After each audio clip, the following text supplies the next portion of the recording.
So hi, welcome back to my YouTube channel let's say. तो आज हम discuss करेंगे एक्सरसाइज 3.1 के क्वेश्चन नंबर 3 को। सो लेट्स से कि I am comparing the ratios A1/A2, B1/B2 and C1/C2. Check whether the following pair of linear equations are consistent or inconsistent. सो पहले देख लेते हैं कि कंसिस्टेंट क्या होता है और इनकंसिस्टेंट क्या होता है। तो कंसिस्टेंट क्या होता है, अगर सॉल्यूशन एग्जिस्ट करेगा तो हम बोलेंगे कि जो पेयर ऑफ लीनियर इक्वेशन है वो कंसिस्टेंट है, और अगर सॉल्यूशन नहीं एग्जिस्ट करेगा तो हम बोलेंगे कि वो इनकंसिस्टेंट है। तो कंसिस्टेंट के दो केसेस हैं, पहला कि यूनिक सॉल्यूशन होगा एंड दूसरा क्या है, इनफाइनाइट सॉल्यूशन होगा। एंड इनकंसिस्टेंट का एक ही केस होता है, नो सॉल्यूशन। ठीक है, सो लेट्स सी कि कब कब सॉल्यूशन एग्जिस्ट करता है और कब एग्जिस्ट नहीं करता है। सो अगर पहली जो कंडीशन है सॉल्यूशन एग्जिस्ट करने के लिए कि A1/A2 equal B1/B2 equal C1/C2। सो इस कंडीशन में क्या होगा, सॉल्यूशन एग्जिस्ट करेगा और इनफाइनाइट सॉल्यूशन होगा, यानी इस केस में क्या होगा, कंसिस्टेंट होगा। ठीक है, एंड जो सेकेंड केस है वो क्या है कि अगर A1/A2 not equal to B1/B2 तो भी कंसिस्टेंट होगा। ठीक, एंड जो थर्ड केस है कि A1/A2 equal B1/B2 not equal to C1/C2, तो इसमें क्या होगा, इनकंसिस्टेंट होगा। ठीक है, सो हम चेक करते हैं यही तीनों कंडीशंस कि किसमें कौन सी कंडीशन फॉलो करती है, उसके हिसाब से वो कंसिस्टेंट होगा या फिर इनकंसिस्टेंट होगा।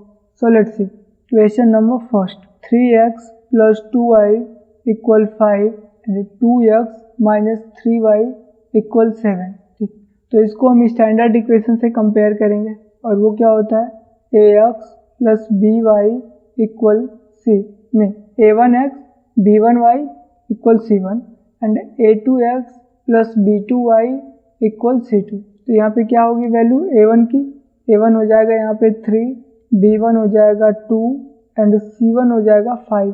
ठीक है, a2 होगा 2, b2 होगा -3 एंड c2 होगा 7। ठीक, तो हम चेक करते हैं कि A1/A2 क्या होता है। A1/A2 क्या आएगा, यहाँ पे आ जाएगा 3/2 एंड B1/B2 क्या आएगा, B1 हमारा है 2 एंड जो B2 है वो हमारा है माइनस। सो देखो यहाँ पे क्या आया, A1/A2 not equal to B1/B2, तो यहाँ पे क्या होगा, कंसिस्टेंट होगा। ठीक है, सो सेकेंड देखते हैं। सेकेंड क्या है हमारा, 2x - 3y = 8 and 4x - 6y = 9।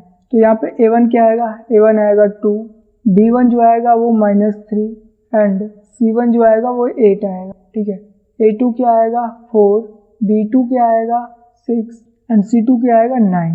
तो देखो A1/A2 क्या आएगा 2/4 यानी क्या आएगा 1/2 एंड B1/B2 क्या आएगा -3 अपान ये -6 है, -6 क्या आ जाएगा, ये माइनस से माइनस कैंसल 1/2। ठीक है, एंड C1/C2 क्या है। सो देखो यहाँ पे सिंपली हम देख लेते हैं कि C1/C2 क्या है 8/9। सो देखो यहाँ पे क्या हुआ कि A1/A2 इक्वल B1/B2 तो हाफ आ गया, but is not equal to C1/C2। ठीक है, तो यहाँ पे क्या होगा, नो सॉल्यूशन होगा यानी इनकंसिस्टेंट होगा।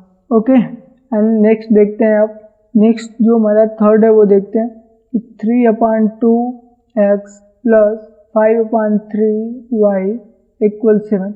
इसको थोड़ा सा सिंप्लीफाई कर लेते हैं पहले। तो इसका एलसीएम हो जाएगा 6, तो ये हो जाएगा 9x + 10y = 7, ये हो जाएगा 9x + 10y = 42।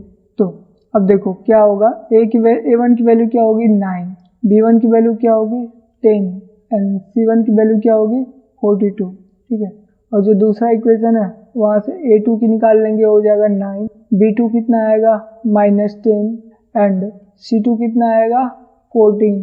ठीक, ये हम थर्ड कर रहे हैं ना, तो A1/A2 कितना आ गया 9/9 = 1 एंड B1/B2 = 10/-10 यानी ये क्या आ जाएगा -1। तो यहाँ पे क्या है, A1/A2 is not equal to B1/B2 यानी कि कंसिस्टेंट है। ठीक है, एंड अब 4 देखते हैं। 4 में क्या है, A1 क्या है, A1 है 5, B1 क्या है -3 एंड C1 क्या है 11 एंड इसमें देख A2 क्या है -10 एंड B2 क्या है 6 एंड C2 क्या है -22। तो देखो A1 अपान A2 यानी 5/10 इक्वल -½ हो जाएगा, ठीक है, यहाँ पे -10 है एंड B1 अपान B2 कितना आएगा -3/6, तो ये कितना हो जाएगा -1/2 मतलब -½ ठीक। एंड C1 अपान C2 कितना आएगा यहाँ पे 11 अपान -22 यानी -½ यानी यहाँ पे क्या है, यहाँ पे A1 अपान A2 इक्वल B1 अपान B2 इक्वल C1 अपान C2 इक्वल -½ है। इसका मतलब कि कंसिस्टेंट है, और कंसिस्टेंट है कि क्या मतलब है कि सॉल्यूशन एग्जिस्ट करेगा, और ये कौन सी वाली कंडीशन है, इसमें इनफाइनाइट सॉल्यूशन एग्जिस्ट करता है, यानी दोनों जो लाइन है वो कोइंसिडेंट हो जाती हैं। सो अभी लास्ट देखते हैं कि 4/3x + 2y = 8, तो इसको थोड़ा सा सिंप्लीफाई कर लेते हैं, तो ये हो जाएगा 4x + 6y = 24। A1 की वैल्यू क्या आएगी 4, B1 की वैल्यू क्या आएगी 6 एंड C1 की वैल्यू क्या आएगी 24। अब देखो, और यहाँ से क्या आएगा, A2 क्या आएगा 2, B2 क्या आएगा, B2 आएगा 3 एंड C2 आएगा 12। तो A1 अपान A2 इक्वल कितना आएगा यहाँ पे 4/2 यानी 2 एंड B1 अपान B2 कितना आएगा, B1 है 6 एंड ये अपान 3 है, तो ये हो जाएगा 2, ठीक है। और C1 अपान C2 कितना आएगा, C1 अपान C2 आएगा 24/12 यानी 2। तो यहाँ पे अगेन क्या है, अगेन यहाँ पे A1 अपान A2 इक्वल B1 अपान B2 इक्वल C1 अपान C2 है इक्वल 2 है, यानी क्या होगा, कंसिस्टेंट होगा, ठीक है। So that's all for today video and मिलते हैं नेक्स्ट वीडियो में, नेक्स्ट क्वेश्चन सॉल्व करेंगे। तब तक के लिए राधे राधे।